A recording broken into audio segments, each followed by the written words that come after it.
ज्ञान, किम ज्ञानम। उन्होंने कहा दोषः विवर्जितः यत्, जो जीवन के दोषों को समाप्त कर दे उसको ज्ञान कहते हैं। लेकिन भगवान राम से लक्ष्मण जी ने पूछा ज्ञान किसे कहते हैं, तो उन्होंने कहा जहां बिल्कुल भी अहंकार ना रहे, यानी ज्ञानी की जो स्थिति है, ज्ञानी किसे कहें, जिसमें बिल्कुल भी अहंकार ना हो। ये आधी चौपाई जरा मेरे साथ बोलेंगे। ज्ञान मान जह एक हो नाहि,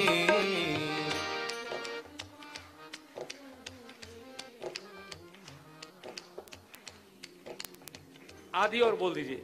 देखिए ब्रह्म समान जग माही।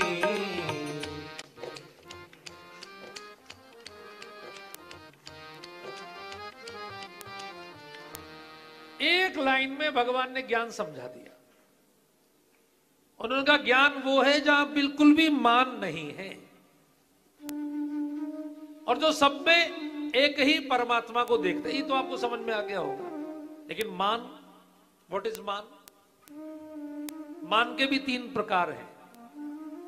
अपेक्षा के अनुरूप स्वाभिमान, अपेक्षा से अधिक सम्मान, अपेक्षा से कम अपमान।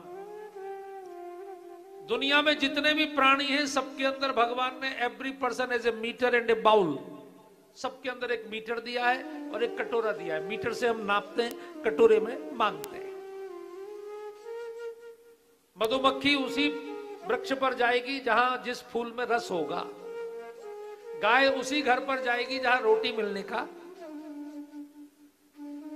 कुत्ता भी वहीं जाएगा जहां उसे रोटी मिलने की संभावना होगी। कोई भी अच्छे काम करने वाले लोग चंदा लेने भी वहीं जाएंगे जहां उन्हें संभावना होगी कि मिल जाएगा। सब नाप लेते हैं। इसी प्रकार आप स्वयं को भी नापते हैं। हमको कितना सम्मान चाहिए, अगर स्वयं को नापना आ जाए। भगवान कह रहे हैं ज्ञानी वो है जिसमें शून्य हो, बिल्कुल ना हो। बस एक मिनट के लिए मेरी बात समझ लीजिए। आज आप जिस भी स्टेटस पर हो, मान लीजिए कोई धन में बहुत ऊपर हो, कोई ज्ञान में हो, कोई भक्ति में हो, कोई पोजीशन में, सत्ता में हो, हमको यह सोचना चाहिए कि हमको यहां तक लाने में कितने लोगों का योगदान है। जैसे मैं अपना उदाहरण आपको दूं, मैं एक कथावाचक हूं। मैं सोचूं कि साहब मुझे बहुत सम्मान मिलना चाहिए, इतने दिनों से कथा कर रहा हूं, इतनी कथाएं हो गई, तो मुझे ये सोचना चाहिए कि भाई इसमें मेरा कितना योगदान है और समाज का कितना योगदान है।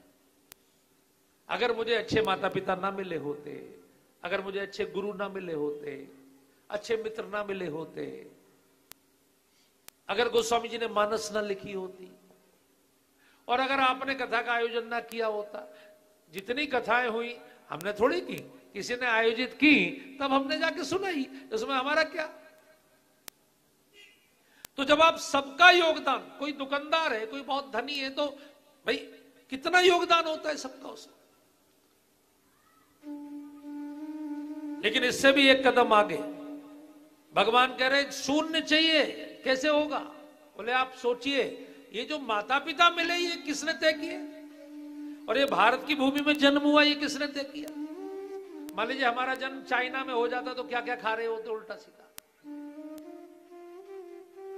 भारत में हुआ, उत्तर प्रदेश में हुआ, पवित्र परिवार में हुआ, हमने तो तय नहीं किया। कौन हमको गुरु मिले ये हमने तो तय नहीं किए। तो जब परमात्मा की डिजाइनिंग आप अपने हर क्षण में देखने लगते हैं, हर चरण में देखने लगते हैं, जीवन की हर क्रिया में आपको समझ में आने लगता है, तो फिर आपका अहंकार जीरो पर आ जाता है और आपको ध्यान में आ जाता है कि भैया हम तो नाच रहे हैं जहां वो नचा रहे हैं। सब ही नचावत राम गुसाई। किसी से कथा कहलवा रहे हैं, किसी से राजनीति करवा रहे हैं, किसी से दुकान चलवा रहे हैं, किसी से वकालत करवा रहे हैं। जिससे जो करवा रहे हैं उसको हम कितना बढ़िया परफॉर्म कर सकते हैं, लेकिन अपना अहंकार जीरो पर। इसलिए भक्ति के ज्यादातर आचार्यों ने अपने नाम के पीछे तुलसीदास, सूरदास, कबीरदास, कुम्मनदास, दास लगाया। जितना ज्ञान बढ़ता जाए उतना व्यक्ति और उसमें बिल्कुल मानना